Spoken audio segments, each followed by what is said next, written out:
Olá, bom dia. Sejam bem-vindos a mais uma videoaula. Hoje nós vamos fazer a correção das atividades finais da apostila sexto ano. Então vamos lá. Vocês podem abrir a apostila na página 20, explorando o texto, e nós temos algumas questões relacionadas com o texto 3, romance, fragmento.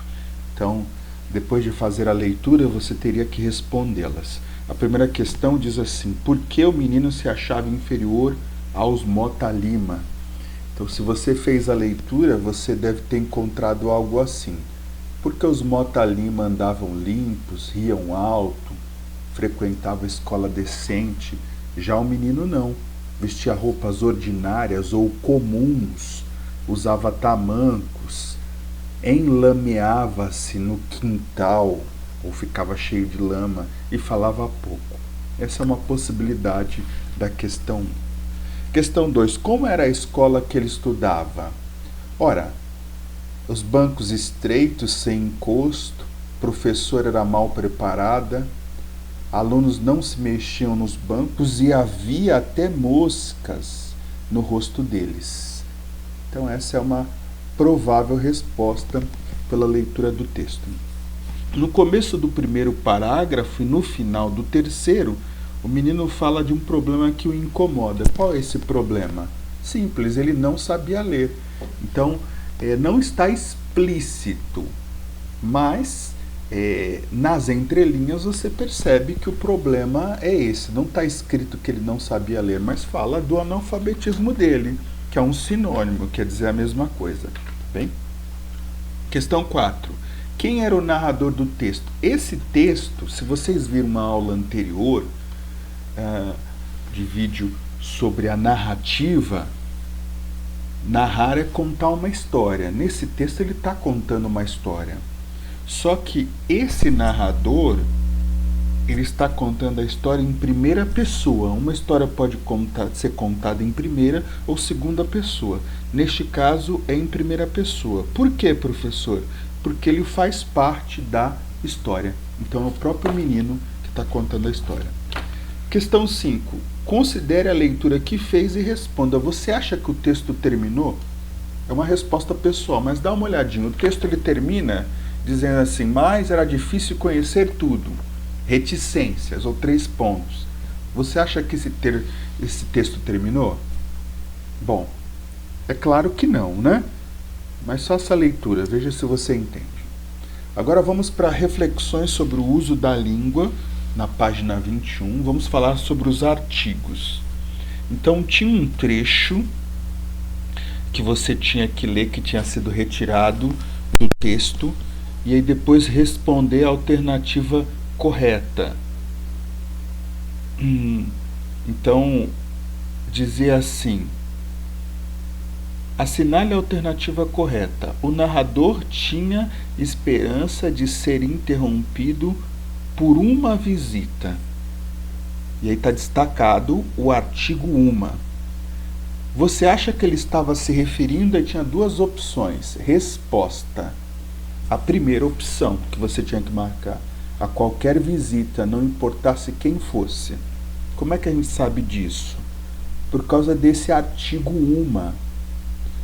É um artigo indefinido. Quando eu falo uma visita, é qualquer visita. Se eu falasse a visita, é porque eu conhecia, era uma visita específica. Essa é a diferença entre um artigo indefinido, porque não define, e o artigo definido. Eu mandei um vídeo para vocês darem uma olhada, e vocês podem ver na programação lá das atividades. Questão 2. Então, observe a transformação ocorrida na frase. Então, ela diz assim: obedeci engulhando, com a vaga esperança de que a visita me interrompesse. Agora eu tenho o artigo A. Pergunta: que efeito de sentido a mudança provocou? Então, mudar de um artigo indefinido uma para A, qual o efeito? Bom, o artigo A expressa a ideia de que o narrador já sabia quem iria visitá-los naquela noite. Então mudou bastante o sentido da frase, tá certo? Bom, vamos agora para o Mãos à Obra, na página 23. O Mãos à Obra, você tinha alguns espaços indicados dessa lenda chinesa, o Xing e o espelho, bem interessante. E aí havia espaços que você tinha que inserir ou colocar artigo. Então as respostas ficaram essas, pessoal. Primeiro parágrafo, segundo parágrafo. Veja, nós temos os artigos que você tem que inserir. Terceiro, quarto até o nono. Então é isso que vocês tinham que fazer aí, bem simples. Vocês acabavam, por inferência, por dedução, preenchendo com o artigo correto. Vamos agora para a questão 2. A questão 2, nós temos uma capa da revista Época e tem um título assim, A Fúria da Natureza.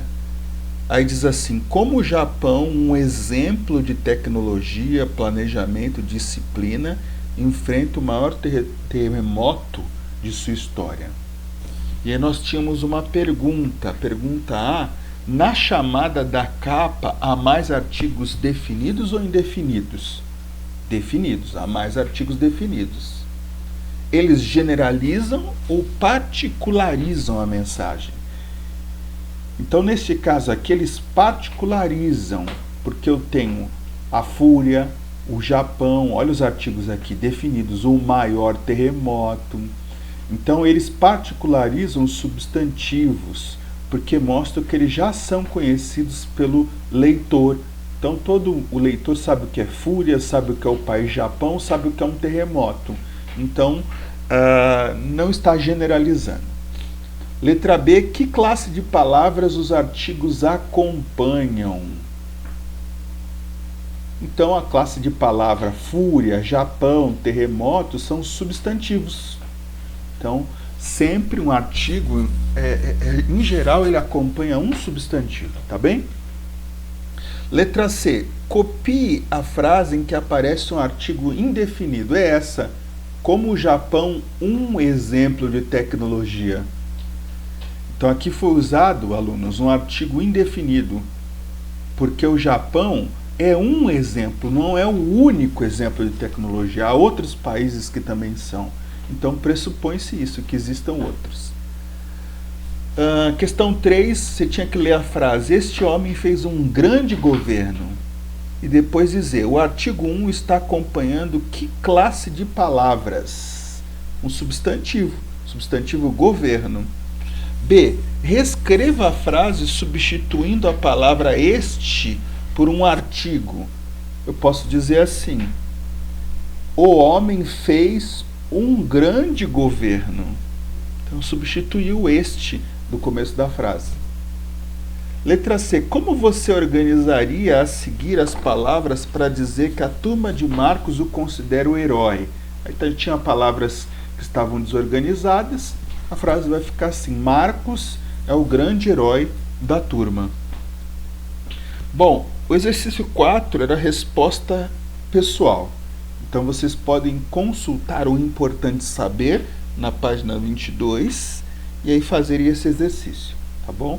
Aí nós vamos agora para o texto 4, que vocês teriam que ler na página 25. O texto é Gabriel Ternura. E depois o Explorando o Texto na página 26, que temos a primeira pergunta. De acordo com o texto, como é a relação da professora com os alunos? Resposta, que você deveria mais ou menos ter imaginado. Não tem interesse nos problemas dos alunos e não dá sequer oportunidade para eles se relacionarem.